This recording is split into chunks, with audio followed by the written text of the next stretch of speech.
Welcome to episode 102, which is a Girl Take the Lead soundbite. A soundbite is a short episode that may be a bit more about a topic we've covered, like our episode today, or a quick inspiration.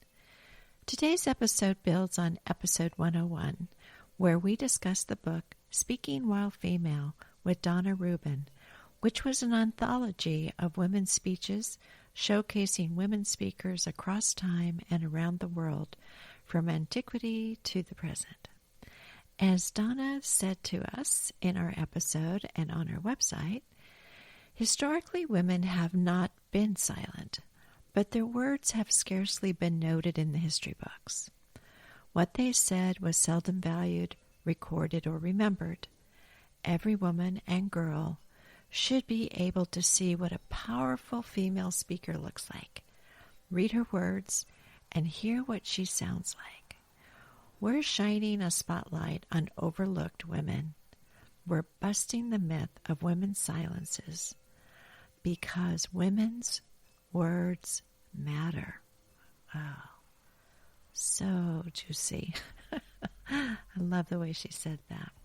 Since we didn't get a chance to read some of the excerpts from Dana's book and really look at some of those speeches, I thought it would be good to do so here. So I've just taken parts of them.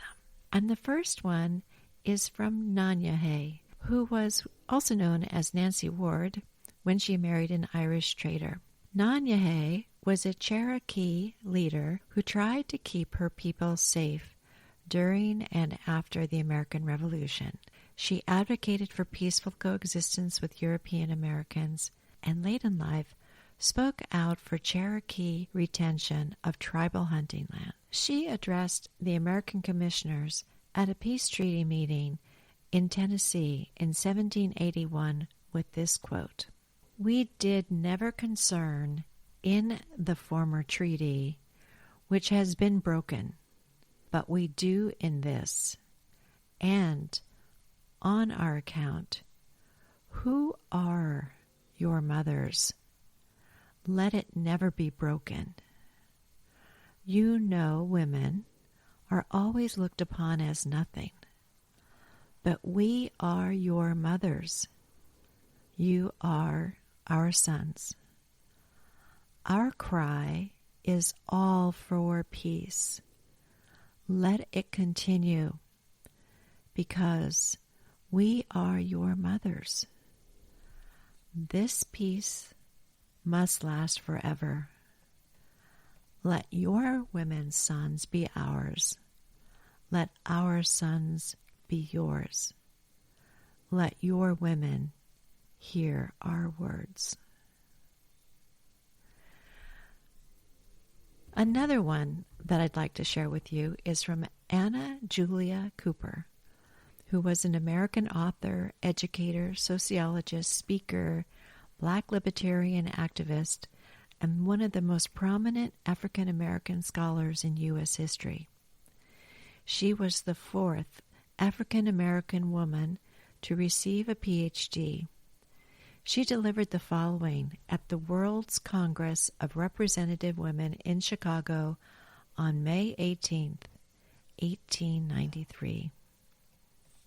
"The colored woman feels that woman's cause is one and universal, and that not until the image of God, whether in Parian or ebony, is sacred and inviolable, not till race, color, sex, and condition are seen as the accidents and not the substance of life, not till the universal title of humanity to life, liberty, and the pursuit of happiness is conceded to be inalienable to all.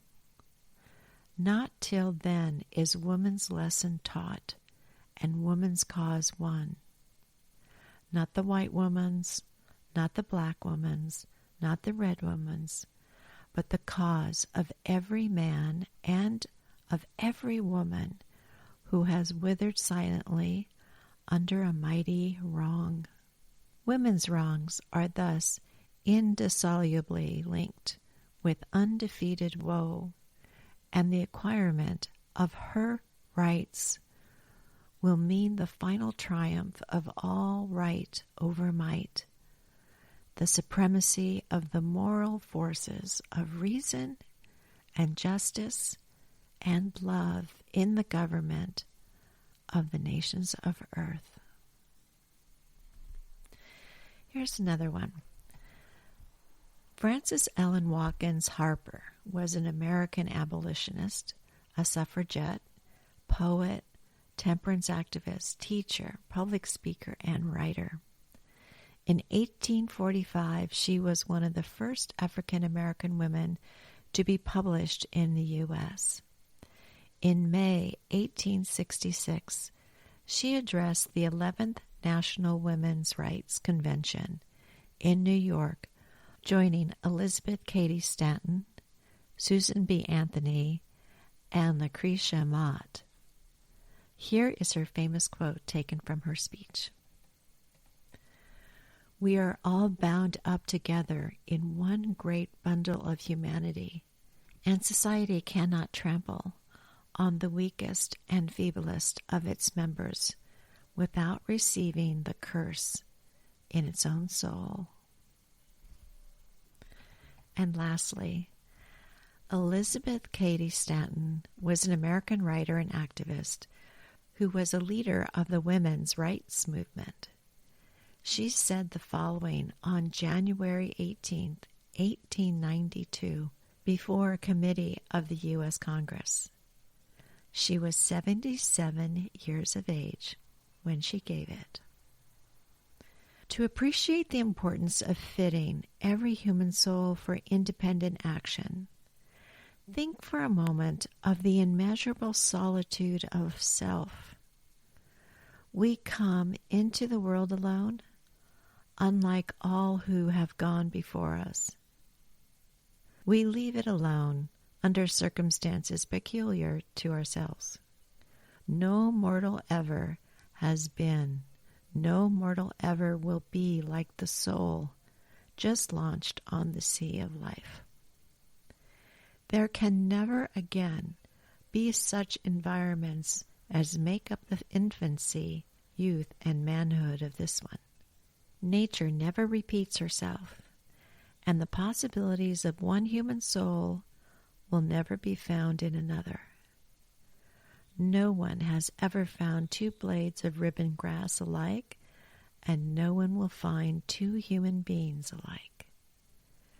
Seeing, then, what must be the infinite diversity in human character, we can in a measure appreciate the loss to a nation when any large class of people is uneducated and unrepresented in the government. And on that note, my dear friends, we'll end today's episode. Aren't these words amazing? I'll have a link to the speech archive where you can find the full text of these speeches and Dana Rubin's book on Amazon. Next week, Maria Marukian will join us to talk about diversity, inclusion, and equity, and I hope you'll join us for that. Thank you for being here. Please join us at our Girl Take the Lead Facebook group, visit our girltaketheleadpod.com website, or check out our new Girl Take the Lead YouTube soundbite videos. Thanks for being here. Talk to you soon. Bye.